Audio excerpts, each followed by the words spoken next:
Hello students, today we are going to learn English grammar lesson number 8, summary writing. I hope you remember this word summary writing.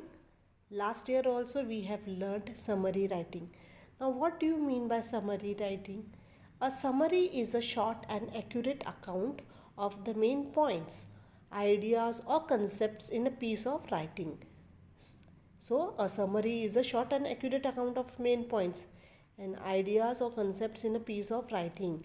We often need to write a summary when researching, gathering or presenting information. So summary is written when we are researching anything or gathering or presenting some information.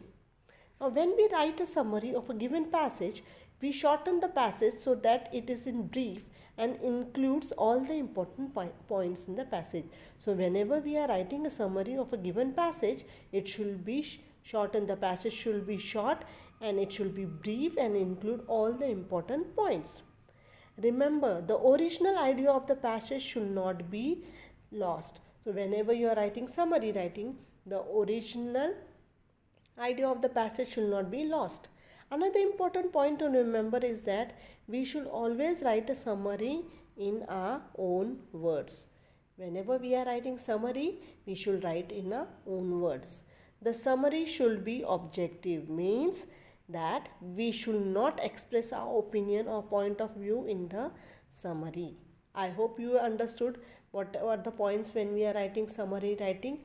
Now see students, here the question is that summarize in not more than 110 words how camouflaging and mimicry help insects. So these 3 to 4 paragraph type of passages are given and then you are going to write a summary in a short which is about 110 words. So whenever you are going to write a summary, the summary should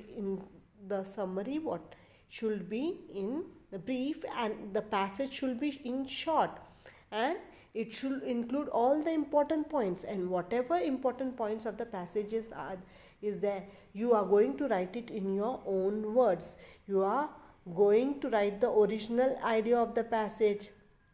Remember that. And you should be writing the summary in a very objective manner, means you should not express your opinion or point of view in that summary. In own words you are going to write the summary. So students, summary writing examples, there are 3 to 4 examples are given in the lesson. You are going to read the lesson and you are going to solve any one exercise from page 135 in your notebook. Thank you.